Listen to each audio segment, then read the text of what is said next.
Hi, my dear students. I am once again welcoming you to the IFRS classes.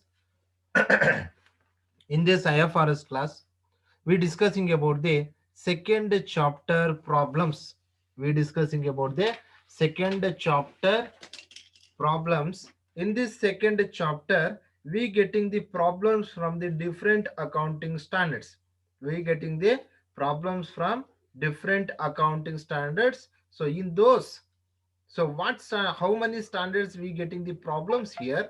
We getting the problems in the property, plant and equipment, as well as investment property, government grants, borrowing cost, intangible assets, and impairment of assets, leases. So these accounting standards we getting the problems here.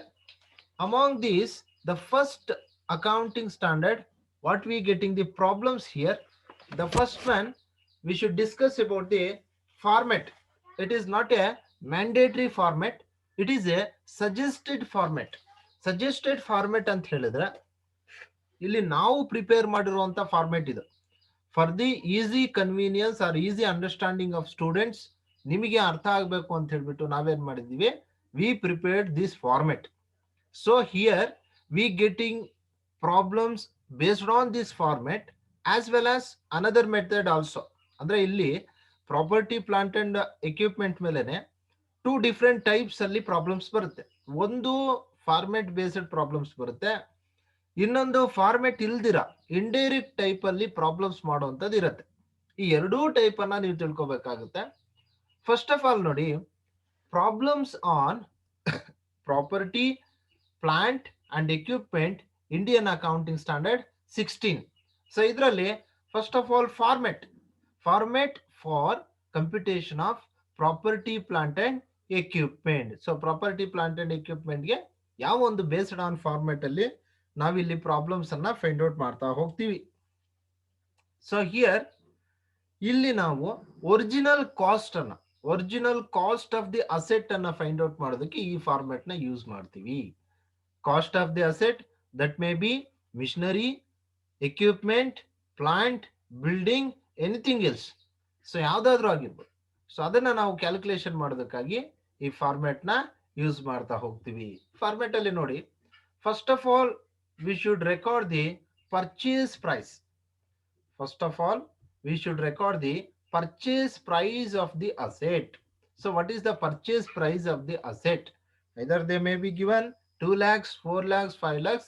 You should write it here, the purchase price of the asset. So ಇಲ್ಲಿ less discount, trade discount or any type of discount they given, you should less it. So ಅದನ್ನ ನೀವು less ಮಾಡಬೇಕಾಗಿರುತ್ತೆ discount ನ. So less ಮಾಡಿಕೊಂಡು ನೀವು final amount ಅನ್ನ ಇಲ್ಲಿ ಬರಿಬೇಕಾಗುತ್ತೆ. So this is the final amount we are recording here. So ಈ ಫೈನಲ್ ಅಮೌಂಟ್ ನ ನಾವಿಲ್ಲಿ ಬರಿಬೇಕಾಗಿರುತ್ತೆ. ಆ ಫೈನಲ್ ಅಮೌಂಟ್ಗೆ ಯಾವ ಯಾವ ಐಟಮ್ಸ್ ಅನ್ನ ಆಡ್ ಮಾಡ್ಕೋಬೇಕಾಗುತ್ತೆ. So the adding items, so ಯಾವ್ದಾವ್ದನ್ನ ಆಡ್ ಮಾಡ್ಕೋಬೇಕಪ್ಪ ಅಂತ ಹೇಳಿದ್ರೆ, ಸೊ ಇಲ್ಲಿ ಇಷ್ಟು ಐಟಮ್ಸ್ ಅನ್ನ ಸಹ ನಾವು ಆಡ್ ಮಾಡ್ಕೋಬೇಕಾಗುತ್ತೆ.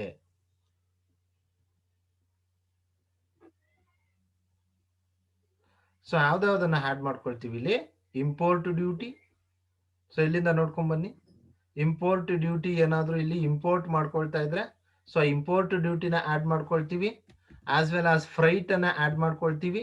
ಕಸ್ಟಮ್ ಡ್ಯೂಟಿ, ಫ್ರೈಟ್ ಅಂದ್ರೆ ನಿಮ್ಗೆ ಗೊತ್ತು, so loading and unloading of the port. So port ಅಲ್ಲಿ loading and unloading freight charges ಏನಾದ್ರು ಇದ್ರೆ. Custom duty, custom tax, port business ಅಲ್ಲಿ ಏನಾದ್ರು ಟ್ಯಾಕ್ಸ್ ಡ್ಯೂಟೀಸ್ ಇದ್ರೆ ಅದನ್ನು ಆಡ್ ಮಾಡ್ಕೊಳ್ತೀವಿ. ವ್ಯಾಟ್, ಸೊ ವ್ಯಾಟ್ ಇಲ್ಲಿ VAT or G S T, so ಎರಡನ್ನು ನೀವು ಮೈಂಡ್ ಅಲ್ಲಿ ಇಟ್ಕೋಬೇಕಾಗುತ್ತೆ. ವ್ಯಾಟ್ ಅಥವಾ ಜಿ ಎಸ್ ಟಿ ಯಾವುದನ್ನ ಬೇಕಾದ್ರೂ ಇಲ್ಲಿ ನಾವು ತಗೋಬಹುದು. ಇನ್ ಕೇಸ್ ಅವನು ಜಿ ಎಸ್ ಟಿ ಅಂತ ಏನಾದ್ರು ಕೊಟ್ಟಿದ್ರು ಇಲ್ಲಿ ಆ ಜಿ ಎಸ್ ಟಿನೂ ಆಡ್ ಮಾಡ್ತೀವಿ. ಇನ್ಸ್ಟಾಲೇಷನ್ ಎಕ್ಸ್ಪೆನ್ಸಸ್, ಕೆಲವು ಸಿಚುಯೇಷನ್ ಅಲ್ಲಿ inclusive of G S T, exclusive of G S T ಅಂತ ಕೊಡ್ತಾನೆ. ಆಗ ಯಾವ ರೀತಿ ಟ್ರೀಟ್ ಮಾಡಬೇಕು ಅಂತ ನಿಮಗೆ ಪ್ರಾಬ್ಲಮ್ಸ್ ಅಲ್ಲೇ ನಾನು ಹೇಳ್ತೇನೆ. ಸೊ ಇಲ್ಲಿ ವ್ಯಾಟ್ ಏನಾದ್ರೂ ಕೊಟ್ಟಿದ್ರೆ ಅದು ಪರ್ಚೇಸ್ ಪ್ರೈಸ್. ಇಲ್ಲಿ ಒಂದು ನೆನ್ಪಿಟ್ಕೊಳ್ಳಿ, ಪರ್ಚೇಸ್ ಪ್ರೈಸ್ ಅಂದ್ರೂ ಒಂದೇ, ಕೋಟೆಡ್ ಪ್ರೈಸ್ ಅಂದ್ರೂ ಒಂದೇ. ಪರ್ಚೇಸ್ ಪ್ರೈಸ್ ಅಂದ್ರೂ ಒಂದೇ, ಕೋಟೆಡ್ ಪ್ರೈಸ್ ಅಂದ್ರೂ ಒಂದೇ.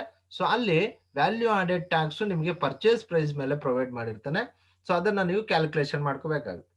ಇನ್ಸ್ಟಾಲೇಷನ್ ಚಾರ್ಜಸ್, ಸೊ ಆ ಒಂದು ಎಕ್ವಿಪ್ಮೆಂಟ್ ನ ಕಂಪನಿಯಲ್ಲಿ ಎಸ್ಟಾಬ್ಲಿಷ್ಮೆಂಟ್ ಮಾಡಿದಾಗ ಇನ್ ಕೇಸ್ ಏನಾದ್ರೂ ಇನ್ಸ್ಟಾಲೇಷನ್ ಚಾರ್ಜಸ್ ಎನ್ಕರ್ಡ್ ಆಗ್ತಾ ಇದ್ರೆ ಆ ಇನ್ಸ್ಟಾಲೇಷನ್ ಚಾರ್ಜಸ್ ಏನ್ ಮಾಡ್ಬೇಕಾಗಿರುತ್ತೆ, ಆಡ್ ಮಾಡ್ಬೇಕಾಗಿರುತ್ತೆ.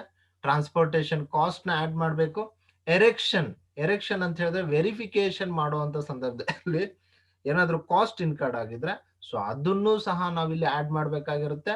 ಪ್ರೀ ಆಪರೇಟಿವ್ ಕಾಸ್ಟ್ ಅಂದ್ರೆ ಆಕ್ಟಿವಿಟಿನ ಸ್ಟಾರ್ಟ್ ಮಾಡೋದಕ್ಕಿಂತ ಮುಂಚೆ ಯಾವ್ದಾದ್ರು ಸಹ ಕಾಸ್ಟ್ ಇನ್ಕರ್ಡ್ ಆಗ್ತಾ ಇದೆ, ಸೊ ಅದನ್ನು ಸಹ ನಾವಿಲ್ಲಿ ಆಡ್ ಮಾಡ್ಕೋಬೇಕಾಗುತ್ತೆ. ಸೊ ಆಡ್ ಮಾಡ್ಕೊಂಡು ಇಲ್ಲಿ ಟೋಟಲ್ ನಾವು ಆಡ್ ಮಾಡ್ಬೇಕಾಗಿರುತ್ತೆ. ಅಂದ್ರೆ ಸೊ ಇವೆಲ್ಲ ಆಡಿಂಗ್ ಐಟಮ್ಸ್, ಬಟ್ ಏನ್ ಮಾಡ್ತಾ ಇದೀವಿ ನಾವು, ಸೊ ಎಷ್ಟಿಷ್ಟು ಆಡ್ ಮಾಡ್ಕೋಬೇಕು ಅಂತ ಹೇಳ್ಬಿಟ್ಟು ಸೊ ಸರ್ಟೆನ್ ಸಮ್ ಗ್ರೂಪ್ ಮಾಡಿ ತೋರಿಸ್ತಾ ಇದೀವಿ ಅಷ್ಟೇ. ಸೊ ಇವನ್ ನೀವು ಪ್ರಾಬ್ಲಮ್ ಅಲ್ಲಿ ಡೈರೆಕ್ಟ್ ಆಗಿನೇ ಆಡ್ ಮಾಡ್ಕೊಳ್ತಾ ಹೋಗ್ಬೋದು.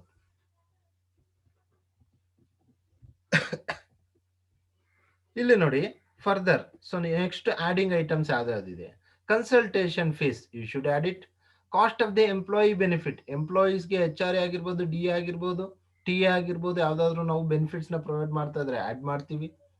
Initial delivery, so delivery charges ಏನಾದ್ರು ಇದ್ರೆ, ಇನ್ಸ್ಟಾಲೇಷನ್ ಕಾಸ್ಟ್ ಏನಾದ್ರು ಇನ್ಕರ್ಡ್ ಆಗ್ತಾ ಇದ್ರೆ, ಟೆಸ್ಟಿಂಗ್ ಆ ಒಂದು ಎಕ್ವಿಪ್ಮೆಂಟ್ ನ ಟೆಸ್ಟ್ ಮಾಡಿಸೋದಕ್ಕಾಗಿ ಏನಾದ್ರು ಕಾಸ್ಟ್ ಇನ್ಕರ್ಡ್ ಆಗ್ತಾ ಇದ್ರೆ ಆ ಟೆಸ್ಟಿಂಗ್ ಒಂದು ಕಾಸ್ಟ್ ಅನ್ನು ಸಹ ಇಲ್ಲಿ ಆಡ್ ಮಾಡ್ತೀವಿ. ಪ್ರೊಫೆಷನಲ್ ಫೀಸ್ ಏನಾದ್ರು ಇದ್ರೆ, ಸೊ ಪ್ರೊಫೆಷನಲ್ ಅಂತ ಹೇಳಿದ್ರೆ ಅಡಿಟರ್ ಫೀಸ್ ಆಗಿರ್ಬೋದು, ಅಕೌಂಟೆಂಟ್ ಫೀಸ್ ಆಗಿರ್ಬೋದು, ಆ ತರ ಏನಾದ್ರು ಫೀಸ್ ಇನ್ಕರ್ಡ್ ಆಗ್ತಾ ಇದ್ರೆ ಅದನ್ನು ಆಡ್ ಅಪ್ ಮಾಡ್ತೀವಿ. And the cost of the site preparation, site preparation ಅಂತ ಹೇಳಿದ್ರೆ ಆ ಒಂದು ಪರ್ಟಿಕ್ಯುಲರ್ ಮಿಷನರಿನ ಎಕ್ವಿಪ್ಮೆಂಟ್ ನ ಆ ಒಂದು ಸೈಟ್ ಅಲ್ಲಿ ನಾವು ಇನ್ಸ್ಟಾಲೇಷನ್ ಮಾಡ್ತಾ ಇದೀವಿ, ಅದಕ್ಕೆ ಆ ಪ್ರಿಪರೇಷನ್ಗೆ ಅರೇಂಜ್ಮೆಂಟ್ಗೆ ಏನಾದ್ರು ಕಾಸ್ಟ್ ಇನ್ಕರ್ಡ್ ಆಗ್ತಾ ಇದ್ರೆ ಸೊ ಅದನ್ನು ಸಹ ಆಡ್ ಮಾಡಿ ನಾವು ಇಲ್ಲಿ ಕಾಸ್ಟ್ ಆಫ್ ದಿ ಪ್ರೈಸ್ಗೆ ಟೋಟಲ್ ಆಡ್ ಮಾಡ್ಕೊಳ್ತೀವಿ. After this the next one is the adding item. Next adding item ಏನಪ್ಪಾ ಅಂತ ಹೇಳಿದ್ರೆ, so initial estimate of dismantling cost. Dismantling cost ಅಂತ ಹೇಳಿದ್ರೆ ಆ ಒಂದು ಮಿಷನರಿನ ಡಿಸ್ಪ್ಯಾಚ್ ಮಾಡ್ತಾ ಇದ್ರೆ, ಸೇಲ್ ಮಾಡ್ತಾ ಇದ್ರೆ, ಇಲ್ಲ ರಿಮೂವ್ ಮಾಡ್ತಾ ಇದ್ರೆ ಸೊ ಆ ಕಾಸ್ಟ್ ಅನ್ನು ಸಹ ಪರ್ಚೇಸ್ ಪ್ರೈಸ್ಗೆ ಆಡ್ ಮಾಡ್ತೀವಿ. And initial estimate off site restoration cost. Site restoration ಅಂತ ಹೇಳಿದ್ರೆ ಇನ್ ಕೇಸ್ ಏನಾದ್ರು ಸೈಟ್ ಆಲ್ಟ್ರೇಷನ್ ಮಾಡಿಸ್ತಾ ಇದ್ರೆ, ಸೈಟ್ ಕರೆಕ್ಟ್ ಅರೇಂಜ್ಮೆಂಟ್ ಮಾಡಿಸ್ತಾ ಇದ್ರೆ ಆ ಕಾಸ್ಟ್ ಸಹ ಪರ್ಚೇಸ್ ಪ್ರೈಸ್ಗೆ ಆಡ್ ಮಾಡ್ತೀವಿ. And inspection cost, cost of the replacement, ಇವನ್ನು ಸಹ ನಾವು ಈ ಒಂದು ಪ್ರಾಪರ್ಟಿ ಪ್ಲಾಂಟ್ ಅಂಡ್ ಎಕ್ವಿಪ್ಮೆಂಟ್ಗೆ ಆಡ್ ಮಾಡ್ತಾ ಹೋಗ್ತೀವಿ. So this are all the adding items to the purchase price of the equipment or the property plant. So this is the format regarding the calculation of the cost price of the asset or the cost of the asset. So ಇಲ್ಲಿ format for the computation of P P is nothing but ಅಂದ್ರೆ P P ಅಲ್ಲಿ ನಮಗೆ cost of the asset ನ calculation ಮಾಡುವಂತ problems ಬರುತ್ತೆ, carrying amount ನ calculation ಮಾಡುವಂತ problems ಬರುತ್ತೆ. ಟೂ ಟೈಪ್ ಪ್ರಾಬ್ಲಮ್ಸ್ ಬರುತ್ತೆ. ಇದನ್ನ ಟೂ ಡಿಫ್ರೆಂಟ್ ಮೆಥಡ್ಸ್ ಅಲ್ಲಿ ಅವ್ನು ಕೇಳ್ಬೋದು. ಒಂದು ಫಾರ್ಮೆಟ್ ಮೆಥಡ್ ಅಲ್ಲಾದ್ರೂ ಮಾಡ್ಬೋದು, ಇಲ್ಲ ಅಂತ ಹೇಳಿದ್ರೆ ವಿತೌಟ್ ಫಾರ್ಮೆಟ್ ಮೆಥಡ್ ಅಲ್ಲಾದ್ರೂ ನಾವು ಮಾಡ್ಬೋದು. ಸೊ ಅಲ್ಲಿಗೆ ಎಲ್ಲವನ್ನೂ ಸಹ ಆಡ್ ಮಾಡಿದೀವಿ ಅಂತ ಹೇಳಿದ್ರೆ ಸೊ ಈ ಒಂದು total value of P P ನ cost of the asset as per the Indian accounting standard 16 ಅಂತ ಹೇಳ್ಬಿಟ್ಟು ನಾವು ಇಲ್ಲಿ ಕನ್ಸಿಡರ್ ಮಾಡ್ತಾ ಹೋಗ್ತೀವಿ. So this is about the format, this is about the format of property plant and equipment. So ಇದರಲ್ಲಿ ಎಲ್ಲವನ್ನೂ ಸಹ ಆಡ್ ಮಾಡ್ಕೊಳ್ತಾ ಹೋಗ್ತೀವಿ. ಬಟ್ ಲೆಸ್ ಮಾಡೋದು ಯಾವ್ದಪ್ಪ ಇಲ್ಲಿ ಅಂತ ಹೇಳಿದ್ರೆ trade discount, rebate on cost of the asset, ಎರಡನ್ನು ಸಹ ನಾವಿಲ್ಲಿ ಲೆಸ್ ಮಾಡ್ತಾ ಹೋಗ್ತೀವಿ. After that so next C the problem, the first problem. So problem 1, so first problem, see the problem. You should read it, the problem carefully. You should read the problem carefully. Skanda Limited.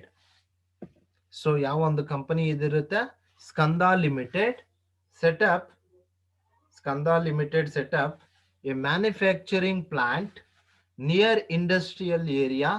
The price paid for the equipment is rupees 2,50,000 including VAT of rupees 25,000. So here ಚೆನ್ನಾಗಿ ಅರ್ಥ ಮಾಡ್ಕೊಳ್ಳಿ. ಸ್ಕಂದ limited ಯಾವ್ದು company ಇದು? Skanda limited. So setup a manufacturing plant. Manufacturing plant ನ ಅವನು ready ಮಾಡ್ತಾ ಇದ್ದಾನೆ. So ಎಲ್ಲಿ? ಇಂಡಸ್ಟ್ರಿಯಲ್ ಏರಿಯಾ ಅಲ್ಲಿ ರೆಡಿ ಮಾಡ್ತಾ ಇದ್ದಾನೆ. So the price paid for the equipment. So ಇಲ್ಲಿ ಅಸೆಟ್ ಯಾವ್ದಪ್ಪ ಅಂತ ಹೇಳಿದ್ರೆ ಎಕ್ವಿಪ್ಮೆಂಟ್. ಸೊ ಅಸೆಟ್ ಬಂದು ಇಲ್ಲಿ ಎಕ್ವಿಪ್ಮೆಂಟ್ ಆಗಿರುತ್ತೆ. And the price including VAT. So ಅದರಲ್ಲಿ ನೋಡಿ ವ್ಯಾಟ್ ಇನ್ಕ್ಲೂಡ್ ಆಗ್ಬಿಟ್ಟಿದೆಯಂತೆ. ಸೊ ಒನ್ಸ್ ಅಗೇನ್ ನಾವೇನು ಇನ್ಕ್ಲೂಡ್ ಮಾಡುವಂತ ಅವಶ್ಯಕತೆ ಇಲ್ಲ. ವ್ಯಾಟ್ ಇನ್ಕ್ಲೂಡ್ ಆಗಿದೆ ಆಲ್ರೆಡಿ. ನಾವು ವ್ಯಾಟ್ ಇನ್ಕ್ಲೂಡ್ ಮಾಡುವಂತ ಅವಶ್ಯಕತೆ ಇಲ್ಲ. After that to finance the equipment. ಆ ಎಕ್ವಿಪ್ಮೆಂಟ್ಗೆ ಫೈನಾನ್ಸ್ ಪ್ರೊವೈಡ್ ಮಾಡಿದ್ದಾರೆ.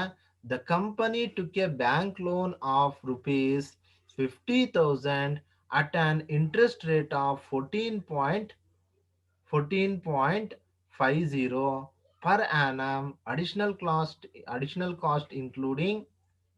ಸೊ ಅಡಿಷನಲ್ ಕಾಸ್ಟ್ ಎಷ್ಟು ಇನ್ಕ್ಲೂಡ್ ಆಗಿದೆಯಂತೆ?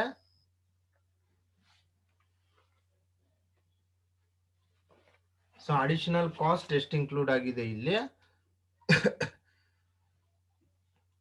ಫ್ರೈಟ್ 6,000. ನೋಡಿ ಇಲ್ಲಿ ಅಡಿಷನಲ್ ಕಾಸ್ಟ್ ಯಾವ್ದಾವ್ದು ಇನ್ಕ್ಲೂಡ್ ಆಗಿದೆ? ಫ್ರೈಟ್ 6,000 ಅಂಡ್ ಕಸ್ಟಮ್ ಡ್ಯೂಟಿ ಎಷ್ಟು ಇನ್ಕ್ಲೂಡ್ ಆಗಿದೆ? 5,000. ಆಫ್ಟರ್ ದಟ್ ಇನ್ಸ್ಟಾಲೇಷನ್ ಮಾಡೋದಕ್ಕೆ ಎಷ್ಟು ಕಾಸ್ಟ್ ಇನ್ಕರ್ಡ್ ಆಗಿದೆ? 5,000.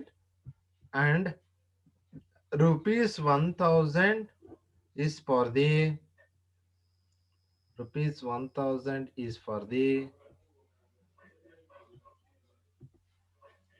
rupees 1,000 will be incurred on cleaning the space parts of the equipments. So ಚೆನ್ನಾಗಿ ಅರ್ಥ ಮಾಡ್ಕೊಳ್ಳಿ. ಇಷ್ಟೇ ನಮಗೆ ಪ್ರಾಬ್ಲಮ್ ಇರುವಂತದ್ದು. ಈ ಪ್ರಾಬ್ಲಮ್ ಅಲ್ಲಿ ನೋಡಿ, Skanda limited setup a manufacturing plant near industrial area. So industrial area ಅಲ್ಲಿ ಒಂದು ಮ್ಯಾನುಫ್ಯಾಕ್ಚರಿಂಗ್ ಪ್ಲಾಂಟ್ ಅನ್ನ ಅವನು ಎಸ್ಟಾಬ್ಲಿಷ್ಮೆಂಟ್ ಮಾಡ್ತಾ ಇದ್ದಾನೆ. The price paid for the equipment ಎಷ್ಟಿದೆ? 2,50,000 ಇದೆ. ಅದರಲ್ಲಿ 25,000 ವ್ಯಾಟ್ ಆಲ್ರೆಡಿ ಇನ್ಕ್ಲೂಡ್ ಆಗಿದೆಯಂತೆ. ಅದನ್ನೇನು ನಾವು ತಲೆ ಕೆಡಿಸ್ಕೋಬಾರ್ದು. And to finance the equipment the company took a bank loan. So bank loan ಅನ್ನ ತೆಗೆದುಕೊಳ್ತಾ ಇರ್ತಾರೆ. ಸೊ ಆ ಬ್ಯಾಂಕ್ ಲೋನ್ ಎಷ್ಟು ಇಂಟ್ರೆಸ್ಟ್ ಅಲ್ಲಿ ಅವನು ತೆಗೆದುಕೊಳ್ತಾ ಇದ್ದಾನೆ? ಸೊ 14.50 ಅಲ್ಲಿ ತೆಗೆದುಕೊಳ್ತಾ ಇದ್ದಾನೆ. ಇಲ್ಲಿ ಬ್ಯಾಂಕ್ ಲೋನ್ ಅನ್ನು ಸಹ ನಾವೇನ್ ಮಾಡ್ತೀವಪ್ಪ ಅಂತ ಹೇಳಿದ್ರೆ, we consider it as a trade discount or rebate. So trade discount or rebate ಅಂತ ಹೇಳ್ಬಿಟ್ಟು ಇಲ್ಲಿ ನಾವು ಕನ್ಸಿಡರ್ ಮಾಡ್ತೀವಿ. ಆ ಬ್ಯಾಂಕ್ ಲೋನ್ ಅನ್ನ ಇಲ್ಲಿ ನಾವು ಲೆಸ್ ಮಾಡ್ಕೊಳ್ತೀವಿ 50,000 ಅನ್ನ. ಸೊ ಆ 50,000 ಅನ್ನ ಲೆಸ್ ಮಾಡ್ಕೊಂಡ್ಮೇಲೆ ಸೊ ಇಲ್ಲಿ 6,000 ಫ್ರೈಟ್ ಚಾರ್ಜಸ್ ನ ಆಡ್ ಮಾಡ್ತೀವಿ. ದೆನ್ ಕಸ್ಟಮ್ ಡ್ಯೂಟಿನ ಆಡ್ ಮಾಡ್ತೀವಿ. ಇನ್ಸ್ಟಾಲೇಷನ್ ಎಕ್ಸ್ಪೆನ್ಸಸ್ ನ ಆಡ್ ಮಾಡ್ತೀವಿ. ಬಟ್ ಇಲ್ಲಿ ನೋಡಿ rupees 1,000 will be incurred on cleaning the space part of the spare parts. Sorry, ಇದು spare parts after the equipment. ಅಂದ್ರೆ ಇದು ಈ 1,000 ಅನ್ನುವಂಥದ್ದು ಇಲ್ಲಿ ನಿಮಗೆ ಒಂದು ನೋಟ್ ಕೊಟ್ಟಿದ್ದೀವಿ ನೋಡಿ. ಸೊ ನೋಟ್ ಏನಪ್ಪಾ ಅಂತ ಹೇಳಿದ್ರೆ, so the first note here, the first note, financing cost should be charge to the profit and loss account only. ಅಂದ್ರೆ ಸೊ ಯಾವುದೇ ಒಂದು ಪ್ರಾಬ್ಲಮ್ ಅಲ್ಲಿ ಆಗಿರ್ಬೋದು, ಫೈನಾನ್ಸ್ ಕಾಸ್ಟ್ ಅಂತ ಬರುತ್ತೆ. ಸೊ ಫೈನಾನ್ಸ್ ಕಾಸ್ಟ್ ಅನ್ನ ಇಲ್ಲಿ ನಾವು ಕನ್ಸಿಡರ್ ಮಾಡಲ್ಲ, ಅದನ್ನ ಪ್ರಾಫಿಟ್ ಅಂಡ್ ಲಾಸ್ ಅಕೌಂಟ್ ಅಲ್ಲಿ ನಾವು ರೆಕಾರ್ಡ್ ಮಾಡ್ತೀವಿ. ಸೊ ಆ ಫೈನಾನ್ಸ್ ಕಾಸ್ಟ್ ಗಳು ಯಾವ್ಯಾವಪ್ಪ ಅಂತ ಹೇಳಿದ್ರೆ, so the finance cost is cleaning charges. Finance cost is cleaning charges.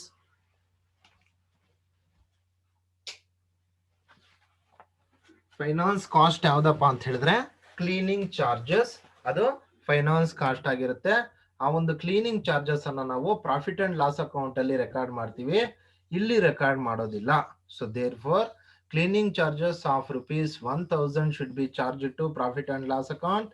So it is not have any revenue generating capacity. ಈ ಆಕ್ಟಿವಿಟೀಸ್ ಅಲ್ಲಿ ರೆವೆನ್ಯೂ ಜನರೇಟಿಂಗ್ ಆಕ್ಟಿವಿಟಿ ಏನಾದ್ರು ಆಗಿದ್ರೆ ಮಾತ್ರನೇ ಇಲ್ಲಿ ಕನ್ಸಿಡರ್ ಮಾಡ್ತೀವಿ. ಈ ಕ್ಲೀನಿಂಗ್ ಚಾರ್ಜಸ್ ಅನ್ನು ನಾವು ಫೈನಾನ್ಸ್ ಕಾಸ್ಟ್ ಅಂತ ಹೇಳ್ಬಿಟ್ಟು ನಾವು ಕನ್ಸಿಡರ್ ಮಾಡ್ತೀವಿ. It is A expenditure. So ಇದನ್ನ ನಾವು ಪ್ರಾಫಿಟ್ ಅಂಡ್ ಲಾಸ್ ಅಕೌಂಟ್ ಅಲ್ಲಿ ತಗೊಳ್ತೀವಿ. ಸೊ ಈಗ ನೋಡಿ ಸೊಲ್ಯೂಷನ್ ಅಲ್ಲಿ first you should write down the heading of the statement of calculation of original cost of the asset. So original cost ಅನ್ನ calculate ಮಾಡೋದಕ್ಕೆ ನಾವು ಒಂದು ಸ್ಟೇಟ್ಮೆಂಟ್ ಅನ್ನ ಹಾಕ್ತಾ ಇದೀವಿ. So heading is statement of calculation of original cost of the asset. You should start the statement. The first one is the particulars and the second one is the amount rupees. Particulars, amount, rupees. ಅಂದ್ರೆ first ನಾವು ಯಾವ್ದನ್ನ ತಗೊಳ್ತೀವಿ, purchase price of an equipment.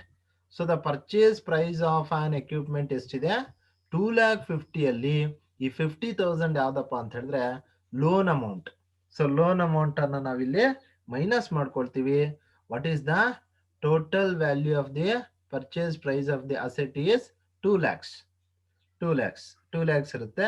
After this ಇದಕ್ಕೆ ಯಾವ್ದಾವ್ದನ್ನ add ಮಾಡ್ಕೊಳ್ತೀವಪ್ಪ ಅಂತ ಹೇಳಿದ್ರೆ, ಆಗ್ಲೇ ಹೇಳಿದ್ದೀನಿ ನಾನು ನಿಮಗೆ ಪ್ರಾಬ್ಲಮ್ ಅಲ್ಲಿ. ಸೊ ದ ಫ್ರೈಟ್ ಅನ್ನ ಇಲ್ಲಿ ನಾವು ಆಡ್ ಮಾಡ್ಕೊಳ್ತೀವಿ, ಕಸ್ಟಮ್ ಡ್ಯೂಟಿನ ಆಡ್ ಮಾಡ್ಕೊಳ್ತೀವಿ, installation expenses or installation charges, ಯಾಕಂದ್ರೆ ಅವು ಮೂರೇ ಇರ್ತಕ್ಕಂಥದ್ದು. ಫ್ರೈಟ್ ಎಷ್ಟಿದೆ, 6,000 ಇದೆ. ಫ್ರೈಟ್ 6,000 ಇದೆ. ಅಂಡ್ ನೆಕ್ಸ್ಟ್ ಇಲ್ಲಿ ಕಸ್ಟಮ್ ಡ್ಯೂಟಿ ಎಷ್ಟಿದೆ, 5,000 ಇದೆ. After this the next one is the installation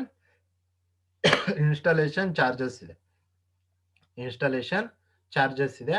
so that ನಾವು ಟೋಟಲ್ ಮಾಡಿದಾಗ 6,000 plus 5,000 then 5,000, we getting the 16,000. When we are adding it to the purchase price, what is the total cost as per the Indian accounting standard 16 is 2,16,000 is the total cost. 2,16,000 is the total cost of an equipment. So this is about the first problem of property, plant and equipment.